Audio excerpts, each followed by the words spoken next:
I used to believe in forever. I used to believe in the promises we make when we're standing at altars, surrounded by flowers and hope and the foolish certainty that love conquers all. My name is Andrew Martinez. I'm 33 years old, and I've spent the last 5 years learning that some promises are just pretty lies, wrapped in white silk. Rachel and I met on one of those dating apps that promise to find your soulmate through algorithms and shared interests. She was 25 then, with honey blonde hair that caught the light and a laugh that made me forget whatever clever opening line I'd been rehearsing. We both loved those cooking competition shows where chefs create miracles under pressure, and we'd spend hours debating whether Gordon Ramsay was actually mean or just passionate. We both dreamed of beach vacations where the biggest decision was whether to have another piña colada. For 2 years, it felt effortless.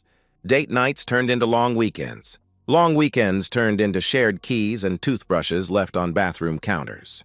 She'd curl up against me during scary movies, and I'd make her coffee exactly how she liked it. 2 sugars, splash of vanilla creamer. When I proposed at sunset on Malibu Beach, the same place we'd had our 3rd date, she cried real tears. I thought they were tears of joy. Our wedding was everything she'd dreamed of. A small vineyard in Napa Valley. String lights draped between olive trees, her grandmother's pearl necklace gleaming against her collarbone. Rachel looked radiant in her dress, the kind of beautiful that makes men write terrible poetry and empty their bank accounts. I remember thinking as she walked down that makeshift aisle that I was the luckiest bastard alive. I'd found my person, my partner, my forever. The prenup conversation happened 3 months before the wedding, right when we were deep in the chaos of seating charts and flower arrangements and all the little details that somehow matter enormously when you're planning the best day of your life. Rachel brought it up over dinner at our favorite Italian place, sliding the idea across the table like she was discussing weekend plans. "I think we should get a prenup," she said casually, twirling pasta around her fork. I almost laughed. "We're not exactly rolling in family money here, Rach. What's mine is yours, what's yours is mine." "Isn't that the point?" I replied. But she'd already thought it through. She had researched attorneys, read articles, prepared arguments about protecting ourselves from future complications. "It's not about the money," she insisted. "It's about clarity, about making sure we're choosing each other for the right reasons." 2 weeks later, we sat in Attorney Samuel's office on the 15th floor of a downtown building, surrounded by mahogany paneling and leather chairs that probably cost more than my car. Rachel looked confident, prepared, like she was signing a business contract instead of defining the terms of our love. The document was thick, full of legal language that Samuel explained in careful detail. Most of it was standard stuff: division of assets, debt responsibility, inheritance protections. But one clause stood out, printed in stark black text that would later burn itself into my memory. In the event of proven adultery by either party, the unfaithful spouse forfeits all claims to marital assets, alimony, and property acquired during the marriage. I signed without hesitation. Hell, I almost felt proud of Rachel for thinking ahead, for being practical about something I'd never considered. I'd never cheat anyway, I told her as the ink dried on our signatures. She smiled and reached for my hand across that polished conference table. "Me neither," she replied. "That's why it's easy to agree to." After the wedding, we settled into a life that seemed perfectly balanced. I worked my way up at Caldwell Financial Consulting, managing client portfolios and building toward partnership. Rachel quit her receptionist job at the dental office and focused on making our house a home. We'd agreed to wait on kids, establish our careers first, travel while we were young, build something solid before adding to it. Our Bahamas honeymoon was everything we'd dreamed of. White sand beaches that stretched for miles, water so blue it looked fake, sunset dinners where we held hands across candlelit tables and talked about our future. We'd made it work. We'd built something real. I should have paid more attention to why she wanted that prenup so badly. But I was in love, and love makes you stupid. Love makes you sign documents without questioning motives. Love makes you trust completely, even when trust is the most dangerous thing you can give away. I was about to learn that lesson in the cruelest way possible. 3 months ago, everything changed with a phone call from my boss. "Andrew, "We're promoting you to senior regional manager," he announced. The words I'd been working toward for 5 years, the recognition I'd earned through late nights, and weekend calls, and slowly building a reputation as the guy who could close impossible deals. The promotion came with a significant pay increase, enough to finally renovate our kitchen, maybe take that European vacation Rachel had been dreaming about. But it also came with travel requirements that made my stomach clench with unexpected anxiety. 3 to 4 days, once or twice monthly, visiting clients across the region. Seattle, Atlanta, Denver, Chicago, cities I'd only seen through airport windows. I brought it up over dinner that night. Chinese takeout spread across our dining room table. The promotion news sitting heavy between us like an uninvited guest. "The money's incredible," I said, trying to focus on the positive. "We could finally gut that kitchen, get the marble countertops you wanted." Rachel's face lit up in a way that surprised me. "Andrew, that's amazing!" she exclaimed. "You've worked so hard for this." She reached across the table and squeezed my hand. "You deserve this promotion. Don't you dare feel guilty about the travel." Her enthusiasm felt genuine, warm, supportive. I kissed her forehead across the table, grateful to have a partner who understood ambition, who celebrated my success without resentment or worry. "You sure you'll be okay with me gone so much?" I asked. "I'll miss you," she said, and her smile looked so sincere I felt foolish for even asking. "But this is your career, our future. I'll be fine." The first trip to Atlanta was exactly what I expected. 3 days of client meetings in sterile conference rooms, lonely dinners at expensive steakhouses where I ate overpriced salmon while checking emails. I called Rachel every night, texted throughout the day, maintaining the connection across the distance. She seemed engaged, interested in my meetings, telling me about her days, lunch with her friend Melissa, organizing the guest bedroom closet, catching up on our cooking shows without me. "Don't feel bad about missing Hell's Kitchen," she laughed during our second night call. "I'm recording everything so we can watch together when you get back." Boston was more of the same. 3 days of presentations and client dinners and hotel rooms that all looked identical. Beige walls, generic art, windows that didn't open. Rachel and I video called each night before bed, and she always looked perfect on camera. Hairstyled, makeup done, wearing the silk pajama set I'd bought her for Christmas. I never questioned why she was always so put together for our calls.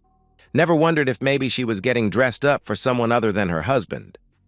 The third trip to Denver was when I first noticed something subtle, something that should have triggered every alarm in my head, but instead floated past like background noise. Rachel seemed almost encouraging about the travel, more enthusiastic than a wife should be about her husband's absence.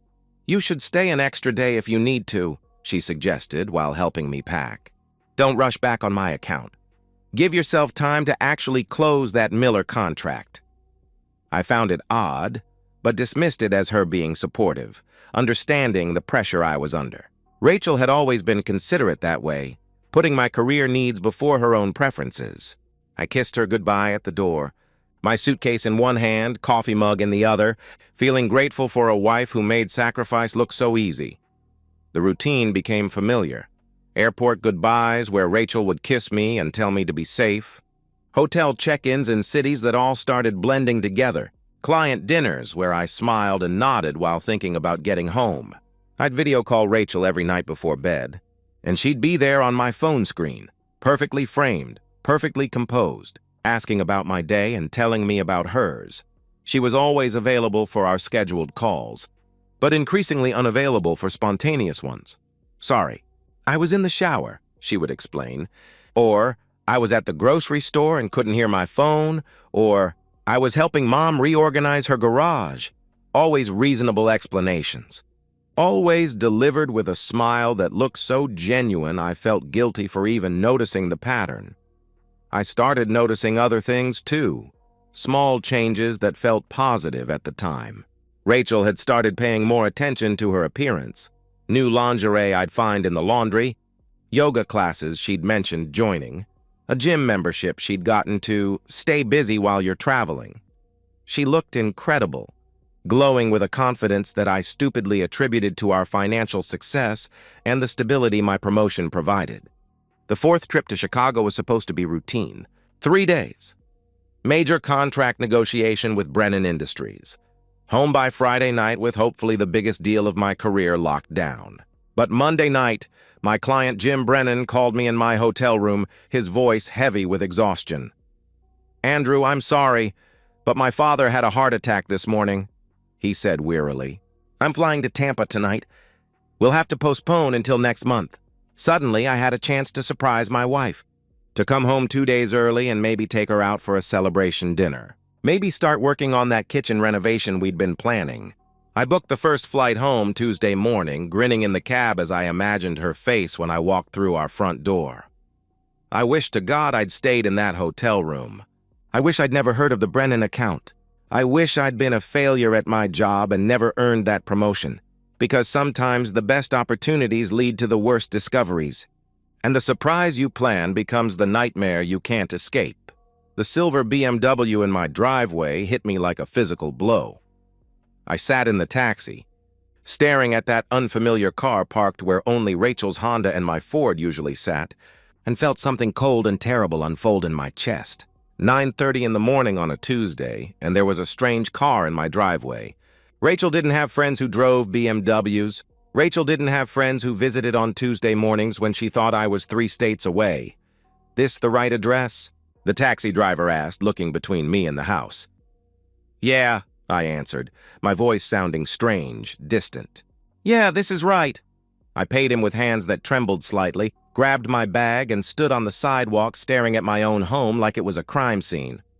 Because maybe it was. Maybe it had been for months, and I was just the last person to figure it out. I could have walked through the front door. I could have called out, "Honey, I'm home," and watched whatever was happening implode in real time. But something calculating took over. Something that understood the importance of witnesses and evidence and making sure the truth couldn't be twisted later. I called David Hayes, Rachel's father, from my cell phone while standing in my own driveway. "Andrew, is everything okay?" He answered immediately, his voice carrying immediate concern. David had always liked me, treated me like the son he'd never had. "I'm not sure," I replied, letting genuine worry color my voice. "I came home early from Chicago and Rachel's not answering her phone. There's a car in our driveway I don't recognize and I'm hearing strange noises from inside." "What kind of strange noises?" he asked. "I don't know. Maybe I'm being paranoid, but something feels wrong." "Could you and Margaret come over?" "I don't want to call the police if it's nothing, but we'll be right there," he said without hesitation. 15 minutes. That's how long I stood in my driveway, staring at that BMW, listening to the sounds floating down from our bedroom window. Rhythmic sounds, unmistakable sounds, sounds that should have been mine and Rachel's, private and sacred, but were happening with someone else while I was supposed to be 1,000 miles away.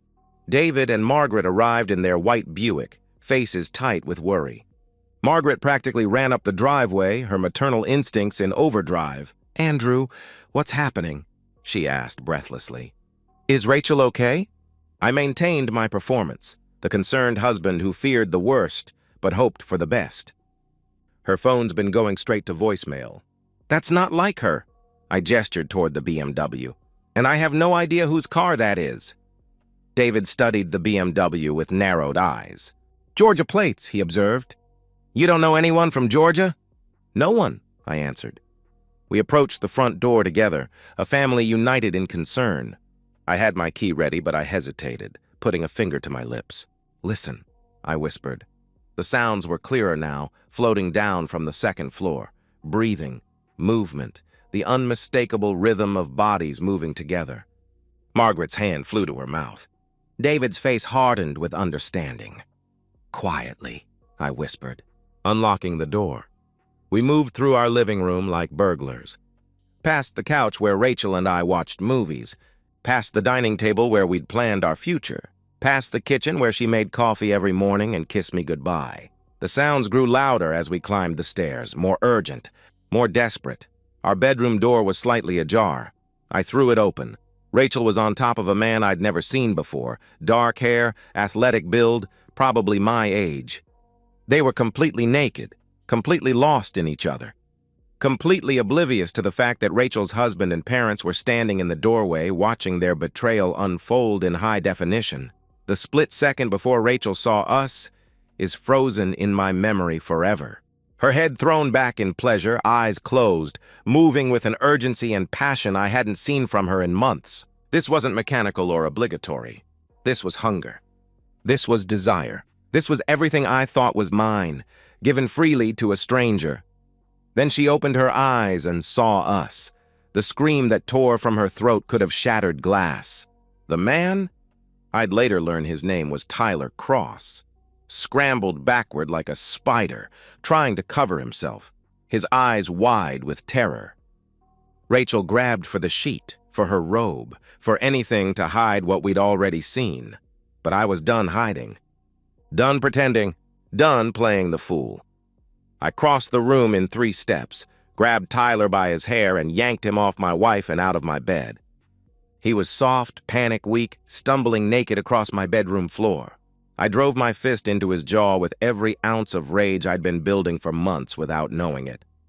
Tyler crashed into our dresser, family photos scattering to the floor, including our wedding picture.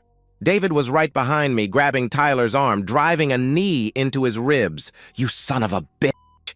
David shouted. "In my daughter's house." Meanwhile, Margaret turned on Rachel with a fury I'd never seen from the gentle woman who'd taught Sunday school for 20 years. Rachel was struggling into her robe, sobbing, trying to speak, and Margaret slapped her hard across the face. "How could you?" Margaret demanded. "How could you do this to Andrew?" "To your marriage?" "Mom, please, you don't understand," Rachel began. Margaret slapped her again, harder. "I understand perfectly," she snapped. "You're a cheating witch." David and I dragged Tyler down the stairs, his feet barely touching the ground, his naked body pathetic and vulnerable. We threw him out the front door onto the driveway, where he crawled toward his BMW, sobbing, trying to cover himself with his hands. "If I see you on my street again," David shouted after him, "I'll kill you myself." Tyler drove away naked, his clothes still scattered across my bedroom floor. When we returned inside, Rachel sat on our couch wearing only her robe, mascara streaking down her cheeks, hands shaking. Margaret stood over her like an avenging angel. "Please," Rachel whispered. "Please, let me explain." "Explain what?" I asked, my voice deadly calm. "Explain how you've been f***ing another man in our bed while I've been working to support you? Explain how you encouraged my travel so you could have more time with him? Explain which part, Rachel?" She tried to reach for me. I stepped back like she was radioactive. "It was a mistake," she said desperately. "It just happened. I was lonely and—" "Stop," David commanded, his voice cutting through her excuses. "Just stop." Margaret looked at her daughter with disgust. "You're not coming to our house," she declared. "Mom," Rachel started. "You're not our daughter anymore," Margaret replied coldly. I walked to the front door and opened it. "Get out," I ordered. Rachel looked between her parents and me, desperate, realizing that she had nowhere to go. "No one to run to, no safety net to catch her fall. Where am I supposed to go?" she asked. "Not my problem," I answered. David and I physically lifted her from the couch and walked her to the door. She was still in her robe, still crying, still begging for forgiveness that wasn't coming. We set her on the front lawn and went back inside. I locked the door behind us. Through the window, I watched Rachel sit in our front yard in her robe, surrounded by the ruins of her life, with nowhere to run and no one to save her. Then I called my attorney. The prenup Rachel had insisted on was about to destroy her completely. Funny how that works. The 60 days following that Tuesday morning played out like a perfectly orchestrated legal symphony, each movement building toward Rachel's complete and total destruction.